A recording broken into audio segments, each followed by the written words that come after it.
शिव कथा कहती है बड़ी गाड़ी में आनंद नहीं मिलता, बड़े पैसे की गाड़ी में आनंद नहीं मिलता, जो आनंद किसी बड़े दिल वाले के साथ सफर करा जाता है तो आनंद प्राप्त होता है।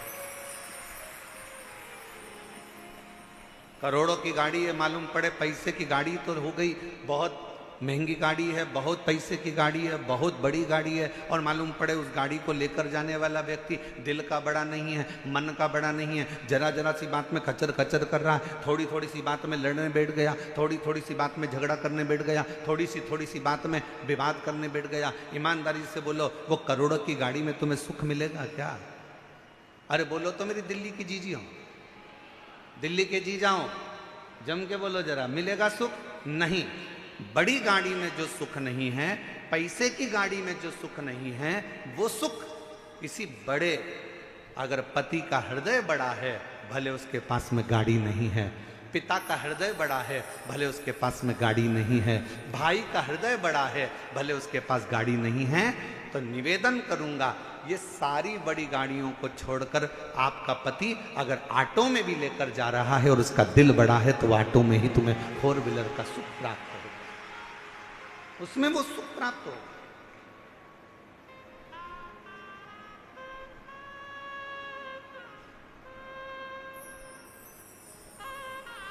अब तुमने ढूंढी तो बड़ी गाड़ी, ले भी ली बड़ी गाड़ी, और मालूम पड़े वो आनंद ही नहीं आ रहा, क्योंकि जरा जरा सी बात में झगड़ा हो रहा है, जरा जरा सी बात में विवाद हो रहा है, जरा जरा सी बात में कोई ना कोई बात खराब हो रही है, तो सफर का क्या आनंद हो?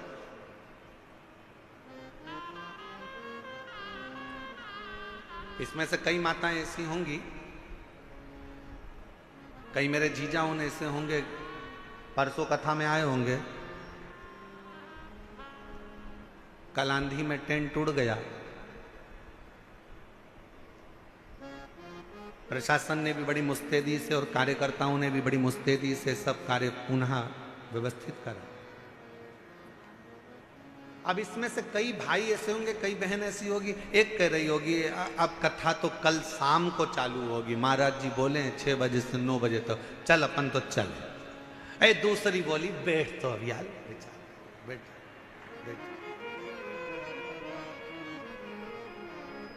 फिर तीसरी ने कहा अरे वह भोजन का जो पंडाल था वो भी उड़ गया, खाना कौन देगा, भोजन कौन देगा? दूसरी बोली चिंता मत कर, बैठ तो बैठ, हम तो बाबा के भरोसे चलते हैं, हम तो बाबा के भरोसे चलते हैं, दुनिया वाले जलते हैं, ये दुनिया वाले जलते हैं, हम तो बाबा के भरोसे चलते हैं, डमरू वाले के भरोसे चलते हैं, काशी वाले के भरोसे चलते हैं, हम तो बाबा के भरोसे चलते हैं, हम तो बाबा के भरोसे चलते हैं। थोड़ा धीर रखो, थोड़ा धीर रखो, थोड़ा रुको, थोड़ा रुको, मन बड़ा हो। बंगला बड़ा होने से कुछ नहीं होता, गाड़ी बड़ी होने से कुछ नहीं होता,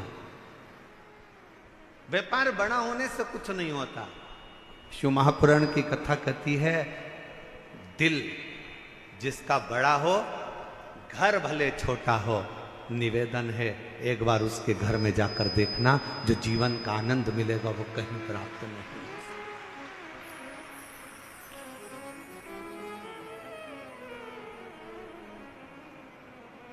और आज एक बात और कहना चाहेंगे, दिल्ली की इस पवित्र हस्तिनापुर शिव महापुराण की कथा में कोई आपसे कहे कि मेरी पहचान उससे है, कोई आपसे कहे कि मेरी पहचान उससे है, कोई आपसे कहे कि मेरी पहचान उससे है, भरोसा मत करना। अगर कोई ऐसा मिल जाए तुम्हारी जिंदगी में, वो कह दे मेरी पहचान मेरे शंकर से है, तो भरोसा कर लेना कि वो शिव का। एकांत में बैठी हैं मां पार्वती मैया ने भगवान शिव जी से विनय करा, निवेदन करा, प्रार्थना करी, विनय करा। और एक प्रश्न माता पार्वती जी ने भगवान शिव जी से पूछ लिया। एक प्रश्न आज पार्वती जी ने भगवान शंकर से एक प्रश्न पूछा कि भोले बाबा ये बताओ,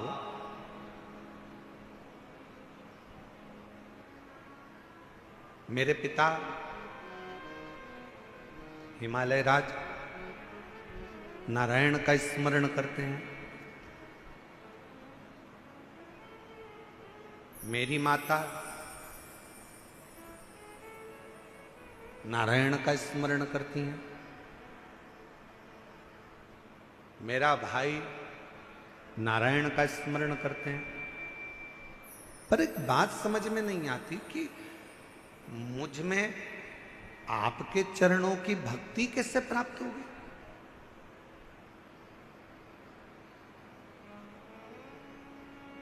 मेरा पूरा घर नारायण का भगत है, मेरा पूरा परिवार नारायण का भगत है, पर मेरे दिल में शिव के प्रति भक्ति कैसे जागृत हो, शंकर जी के प्रति विश्वास कैसे जागृत हो, शिव जी के प्रति भरोसा कैसे जागृत हो? मुझे यह समझ में नहीं आता, ये कैसे हो सकता है?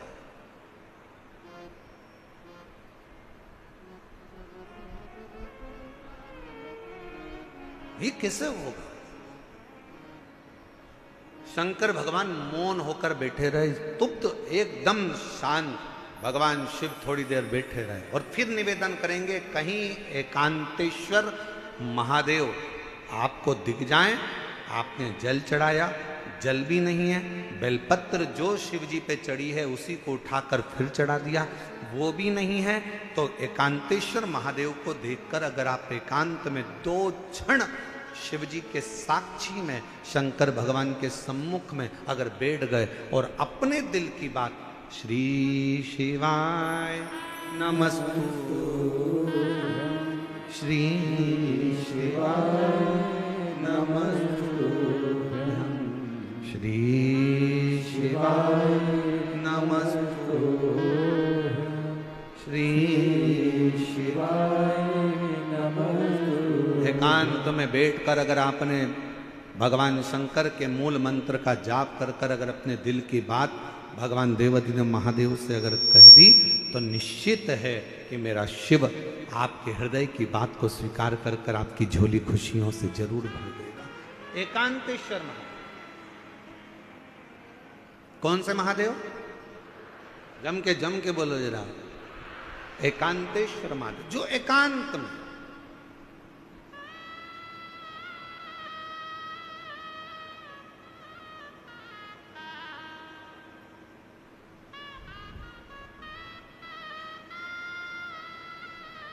अच्छा कई लोगों ने कहा गुरुजी एकांतेश्वर महादेव से कहो तो एकांतेश्वर महादेव सुनते बहुत हैं। एक बात समझ में नहीं आती, एकांत का इतना वर्णन क्यों है? हमने कहा एक काम करो, तुम्हारी सास ननंद के साथ बैठी हो, तुम्हारी सास तुम्हारी देवरानी के साथ बैठी हो, तुम्हारी सास तुम्हारी जेठानी के साथ बैठी हो, तुम्हारी सास मौसिया सास के साथ बैठी हो, तुम्हारी सास बुआ सास के साथ बैठी हो, तुम्हारी सास तुम्हारी 2-3 नंदे हो, उन सब के साथ बैठी हो, तब तुम सास के पास जाकर कुछ कहना, सास तुम्हारी बात स्वीकार करती कि नहीं करती। और जब सास के पास से पूरी नंदे चली जाए, मौसी चली जाए, देवरानी चली जाए, जेठानी चली जाए, देवरानी जेठानी सब अपने मायके चली गई, नंदे अपनी ससुराल चली गई, सास अकेली कमरे में है, उस समय पर सिर पे पल्लू लेकर बड़े भाव से जाकर अपने दिल की बात सास को कहना, पक्का सास अपने हाथ की अंगूठी निकाल कर निश्चित है तो एकांत में बैठिए, शांति से बैठिए, एकांत।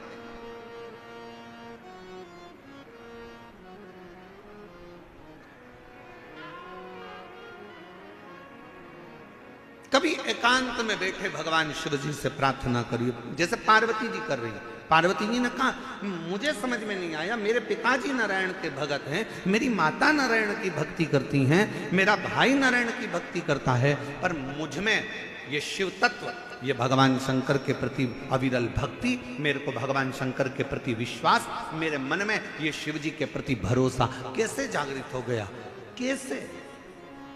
जरा आप भी विचार करिएगा। कई माताएं अपने मन पर विचार करिएगा कि आपके घर में भी किसी के घर में कोई की सेवा होती है, किसी घर में नारायण की सेवा होती है, किसी घर में राम जी की सेवा होती है, किसी के घर में कृष्ण की सेवा होती है, किसी के घर में जगत जननी जगदम्बा की सेवा होती है, किसी के घर में दत्त की सेवा होती है, किसी के घर में गुरु की सेवा होती है, किसी के घर में कोई सेवा होती है। पर आप शंकर जी से कैसे जुड़ गए? आप शंकर जी पर कैसे भरोसा कर लिए? आप शिव जी पर कैसे भरोसा कर लिए? आप शिव जी पर कैसे विश्वास कर लिए? तब आपको अभी का अनुभव नहीं होगा तो बाद में कभी ना कभी मालूम पड़ेगा कि ये आज का नहीं है। भगवान शंकर ने कहा, पार्वती तू पूछ रही है कि तेरे पिता नारायण को भजते हैं, तेरी मां नारायण को भजती हैं, तेरे भाई नारायण को भजते हैं, और मैं शिव जी की भक्ति में कैसे लग गई? तो सुन पार्वती,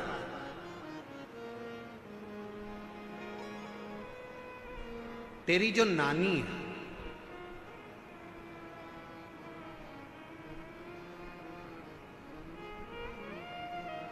शंकर जी की नानी सास, पार्वती जी की नानी, क्या नाम था उनका?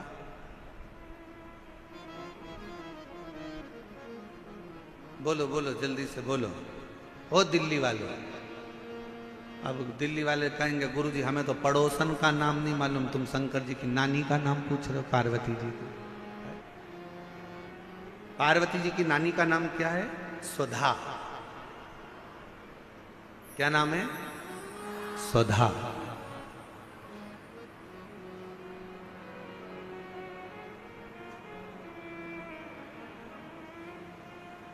पार्वती जी के नाना जी कौन थे? पित्र। पितृ लोक में जो पितर निवास करते हैं, उन पितर की पत्नी सुधा, और पितरों की जो 3 बेटियां हैं, मैना, धन्य और कला,